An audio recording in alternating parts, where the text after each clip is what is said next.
In example 4, we introduce the concepts of demand, cost, revenue, and profit.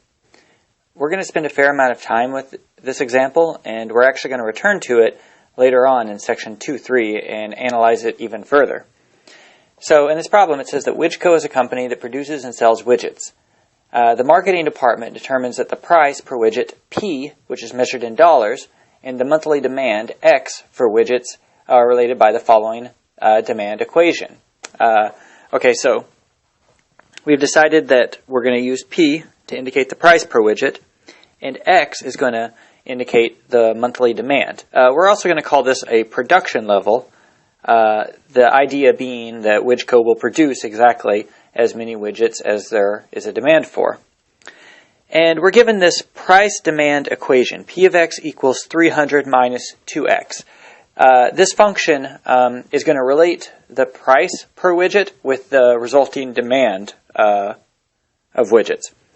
And then there's this cost function, which tells us the cost to WidgeCo for producing any specific number of widgets. Okay, so let's start by analyzing this price-demand function and seeing how that works.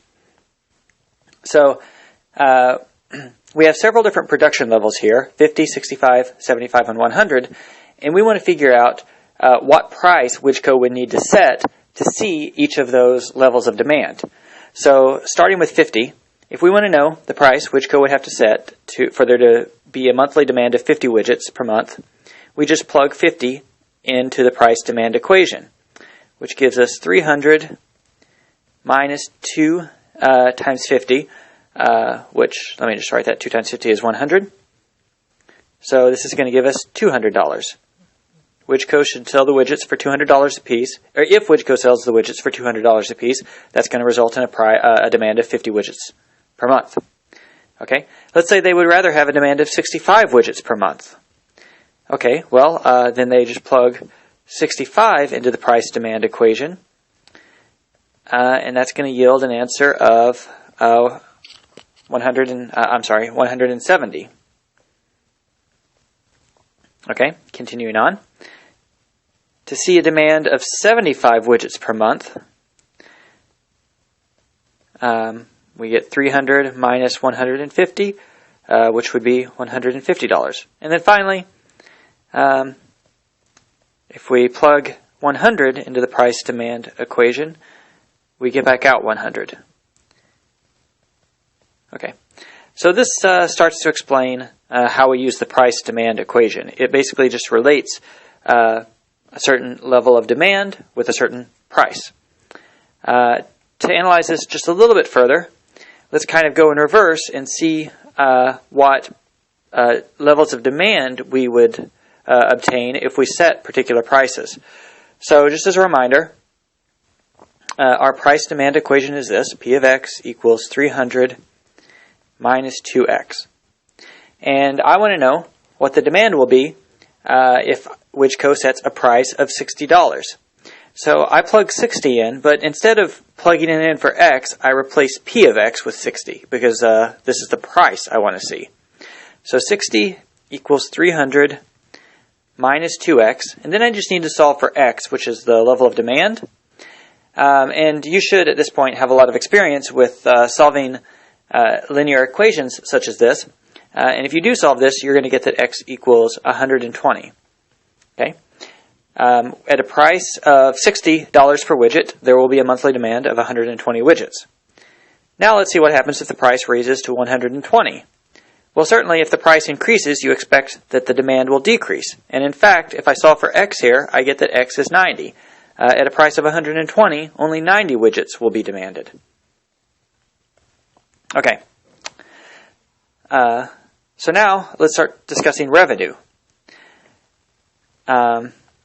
So we want to find in example C the revenue function R of X. So first off, revenue, you need to know.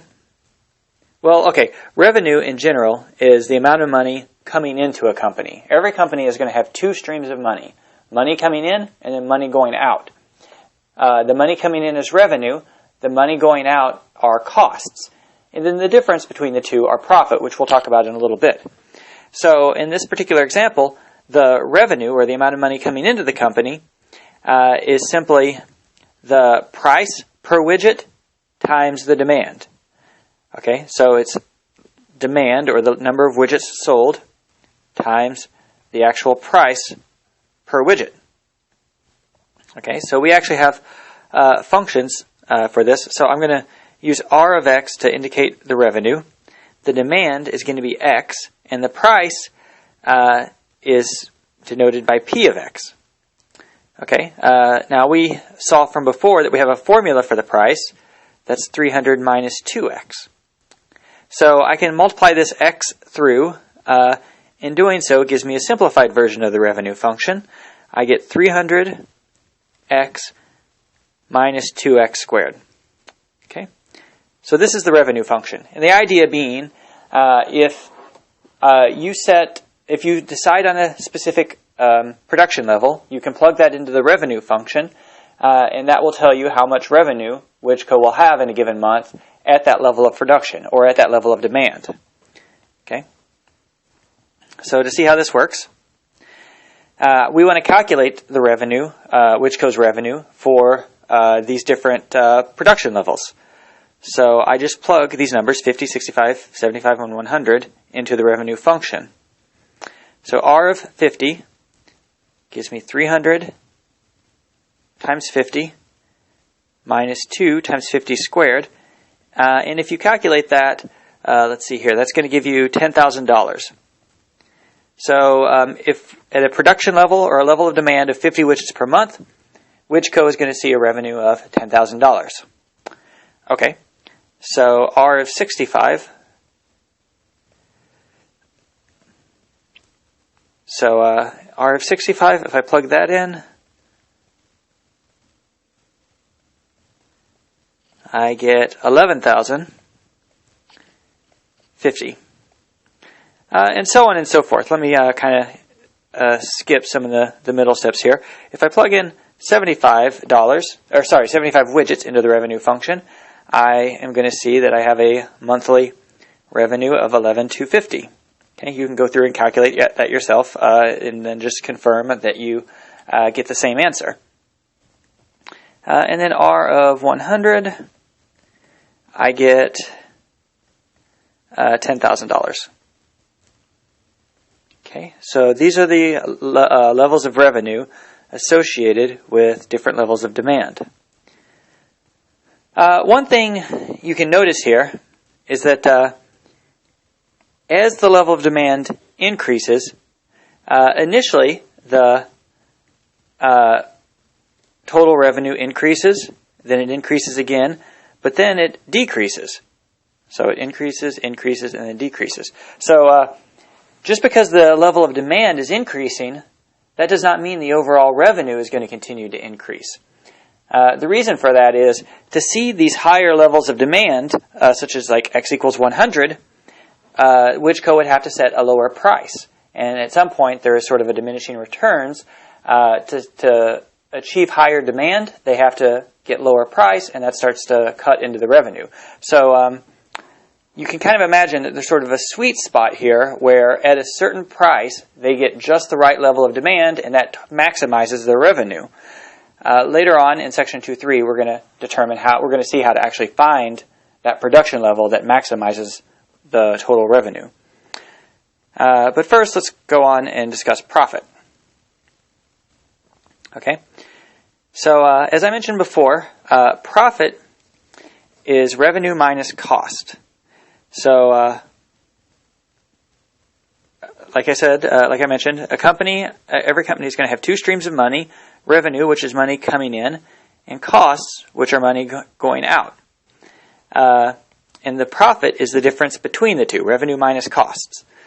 So that, put in this in sort of functional notation, we're going to use capital P of X to represent the profit. The revenue we saw on the previous screen was 300x minus 2x squared. That's the revenue. And the costs were given to us. The costs for producing widgets, for producing X widgets, is 1,200 plus 40x. Okay. So I want to simplify this sum. I can drop the parentheses, this first set of parentheses. They're not really doing anything. To get rid of the second set, I need to distribute that negative through. So this is going to give me negative 1200 minus 40x. Now I can combine the 300x and the negative 40x to get 260x. Then rearranging my terms just a little bit, I get the following for my profit function. Minus 2x squared plus 260x minus 1200. Okay, so just like the revenue function, this profit function works as follows. If we choose a specific level of demand, a certain value for x, we can plug that into this function, and that will tell us the company's monthly profit at that level of demand. So let's calculate the level of Ridge Coast profit for each of these 4 levels of demand. So if I plug in 50, that would be minus 2 times 50 squared plus 260 times 50 minus 1200. And then calculating all of that out, you get $6,800. And then continuing on, let me skip over some of this just for the sake of time here. If you take 65, you can plug that in for X, and then the profit that you would see, that WidgeCo would expect to see at a level of demand of 65 would be 7,250. At 75, P of 75 turns out to be 7050, and then P of 100 is 4,800. Just like before, we notice that initially there is sort of an increase in profit associated with an increase in demand, but after a while that starts to taper off, and in fact the level of profit starts to decrease as the demand increases. And again, that's associated with the fact that the price has to drop to see an increase in the demand.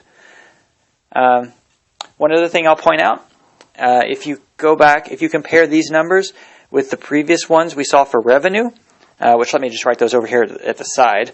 The revenues we saw at these production levels were 10,000, 1150, 11,250, and 10,000. So these were the revenues. You can see that the revenues were higher than the profits, which makes sense because revenue doesn't take into account the cost to the company for producing those widgets. The profit has to. So in fact, profit is revenue subtracting off those costs. So you would expect the profits to be a little bit lower than, well, probably quite a bit lower than the revenue.